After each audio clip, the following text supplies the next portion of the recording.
महादेव से बिछड़कर क्यों बेल के पेड़ में रहना पड़ा। 12 साल माता पार्वती को बेल के पेड़ में आइए जानते हैं एक सच्ची कहानी। एक बार माता पार्वती और महादेव घने वन से होकर जा रहे थे। चलते चलते माता पार्वती को अचानक भूख लग गई। उन्होंने प्रेम पूर्वक महादेव से कहा, प्रिय स्वामी, मुझे बहुत भूख लगी है, कृपया इस वन से मेरे लिए कोई फल ले आइए। महादेव मुस्कुराते हुए बोले, हे प्रिया देवी, इस वन के फल तुम्हें रुचिकर नहीं लगेंगे। माता पार्वती ने आश्चर्य से पूछा, ऐसा क्यों स्वामी? इस वन में ऐसा क्या है जो मुझे पसंद नहीं आएगा? मुझे कुछ न कुछ अवश्य खाना है, मेरी भूख शांत होनी चाहिए। महादेव बोले, देवी, मुझे समझ नहीं आ रहा कि इस वन से तुम्हारे लिए क्या लाऊं। तब माता पार्वती ने कहा, जो भोजन आपको सबसे अधिक प्रिय है वही मेरे लिए ले आइए, उसके अतिरिक्त मैं कुछ नहीं खाऊंगी। यह सुनकर महादेव एक बेल के वृक्ष के पास पहुंचे और वहां से 2 बेल फल तोड़कर माता पार्वती को दे दी। बेल फल देखकर माता पार्वती बहुत प्रसन्न हुई। तब महादेव बोले, देवी, किसी भी सुंदर वस्तु को देखकर अत्यधिक प्रसन्न मत हुआ करो। जो वस्तु बाहर से सुंदर दिखती है वह भीतर से उतनी ही भयावह भी हो सकती है। यदि तुम इसके भीतर झांकोगी तो स्वयं भयभीत हो जाओगी। माता पार्वती बोली, स्वामी, मैं सब जानती हूँ, कृपया मुझे यह फल खाने दीजिए। महादेव ने कहा, ठीक है देवी, अब इस विषय में मुझे और मत सता। माता पार्वती ने जैसे ही पहला बेल फल तोड़ा, उसमें से एक भयानक सांप निकल आया। यह देखकर वे भय से बेल को फेंक देती हैं और कहती हैं, हे प्रभु, यह मैं क्या देख रही हूँ? मेरे फल में इतना भयानक सांप क्यों? उन्होंने दूसरा बेल फल तोड़ा, उसमें से भी सांप निकल आया। तब माता पार्वती क्रोधित होकर बोली, प्रिय स्वामी, मैं जानती हूँ आप अत्यंत शक्तिशाली हैं, परंतु भूखे व्यक्ति के साथ इस प्रकार का मजाक करना उचित नहीं है। महादेव शांत स्वर में बोले, हे देवी, यह सब मैंने नहीं किया, यह तुम्हारे प्रिय पुत्र गणेश का किया हुआ है। माता पार्वती ने आश्चर्य से कहा, परंतु गणेश तो मेरे साथ नहीं है, उन्होंने ऐसा कब किया? तब महादेव बोले, देवी, यह बेल का वृक्ष पहले फल नहीं देता था। इसने एक बार तुम्हारे पुत्र गणेश से वरदान मांगा था कि यदि इसमें बेल फल लगे तो यह उनके लिए व्रत करेगा, परंतु इसने अपना व्रत पूरा नहीं किया। इस कारण क्रोधित होकर गणेश ने इसे सांप बना दिया। यह सुनकर माता पार्वती बोली, स्वामी, मैं अपने पुत्र गणेश के लिए व्रत करूंगी ताकि यह वृक्ष अपने शाप से मुक्त हो जाए। महादेव जोर से हंसते हुए बोले, हे देवी, केवल व्रत करने से यह शाप मुक्त नहीं होगा। इसके लिए तुम्हें 12 वर्षों तक इसी वृक्ष में वास करना होगा और इस दौरान तुम्हें इसके पत्तों के अतिरिक्त कुछ भी नहीं खाना होगा। माता पार्वती ने दृढ़ स्वर में कहा, मुझे यह स्वीकार है। तब महादेव भावुक होकर बोले, देवी, तुम्हारे अतिरिक्त इस धरती पर कोई भी यह तपस्या नहीं कर सकता। तुम स्वयं आदि शक्ति माँ दुर्गा हो। तुम समस्त जगत के दुख और कष्ट अपने ऊपर लेकर उनका आर्ण चुकाती हो। यह कहकर माता पार्वती उस वृक्ष में समा गई। महादेव उस वृक्ष के नीचे बैठकर तपस्या करने लगे और करुण स्वर में बोले, मेरी अगली कथा देखने के लिए लाइक और सब्सक्राइब करें।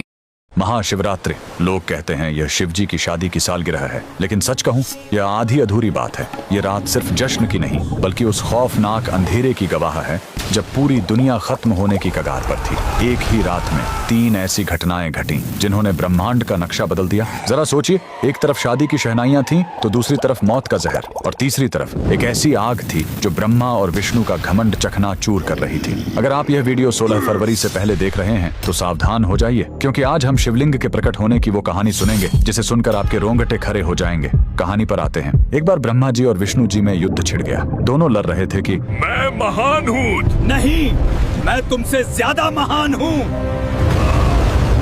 उनका यह घमंड जब दुनिया का संतुलन बिगाड़ने लगा, तब अचानक उनके बीच एक विशाल अनंत अग्नि स्तंभ प्रकट हुआ। वह आग का एक ऐसा खंभा था जिसका न कोई शुरुआत था न अंत। उस स्तंभ से एक भारी आवाज आई, जो मेरे आखिरी सिरे को खोज लेगा वही महान होगा।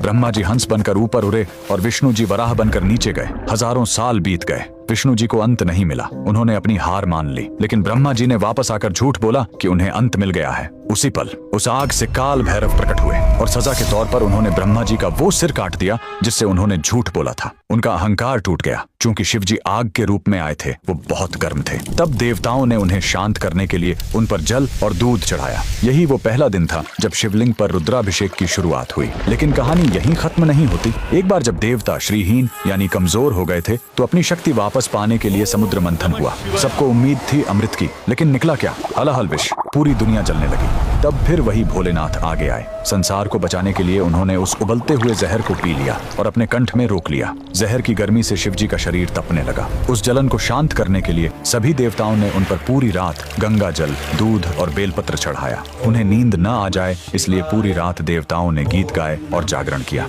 यही वजह है कि महाशिवरात्रि पर हम पूरी रात जागते हैं। लेकिन रुको, यह रात इतनी डरावनी भी नहीं है। इसी रात प्रेम की जीत भी हुई थी। जब माता सती ने अपने प्राण त्यागे थे तो शिव जी पूरी तरह तरह टूट गए थे। वो वैरागी बन गए, दुनिया छोड़कर समाधि में चले गए। तब माता सती ने पार्वती के रूप में जन्म लिया। उन्होंने हजारों साल तक कठोर तपस्या की, सिर्फ अपने शिव को वापस पाने के लिए। आखिरकार भोलेनाथ पिघले। इसी महाशिवरात्रि की रात वो वैरागी फिर से दूल्हा बना और शिव शक्ति का मिलन हुआ। तो इस 16 फरवरी जब आप शिवलिंग पर लौटा भर जल चढ़ाएं तो याद रखिएगा, आप उस आग को शांत कर रहे हैं और उस जहर के दर्द को।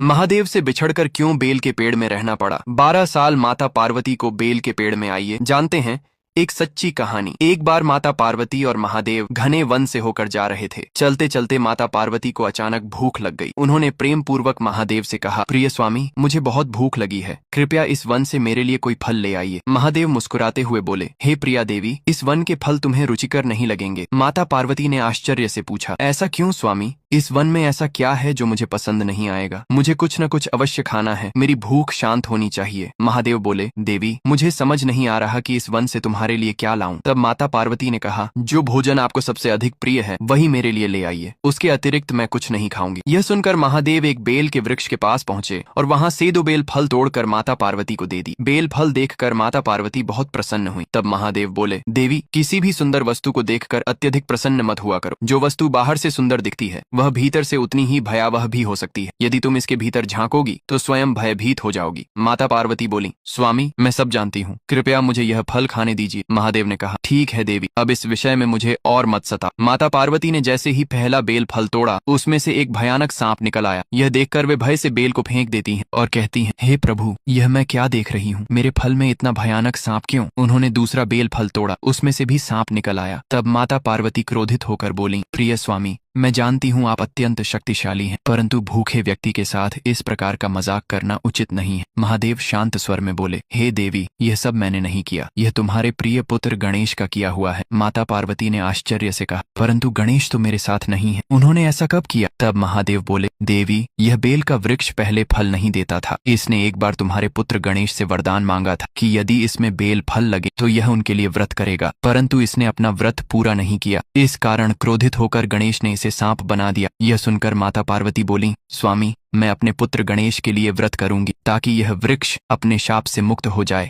महादेव जोर से हंसते हुए बोले, हे देवी, केवल व्रत करने से यह शाप मुक्त नहीं होगा। इसके लिए तुम्हें 12 वर्षों तक इसी वृक्ष में वास करना होगा और इस दौरान तुम्हें इसके पत्तों के अतिरिक्त कुछ भी नहीं खाना होगा। माता पार्वती ने दृढ़ स्वर में कहा, मुझे यह स्वीकार है। तब महादेव भावुक होकर बोले, देवी, तुम्हारे अतिरिक्त इस धरती पर कोई भी यह तपस्या नहीं कर सकता। तुम स्वयं आदि शक्ति माँ दुर्गा हो। तुम समस्त जगत के दुख और कष्ट अपने ऊपर लेकर उनका आर्ण चुकाती हो। यह कहकर माता पार्वती उस वृक्ष में समा गई। महादेव उस वृक्ष के नीचे बैठकर तपस्या करने लगे और करुण स्वर में बोले, मेरी अगली कथा देखने के लिए लाइक और सब्सक्राइब करें।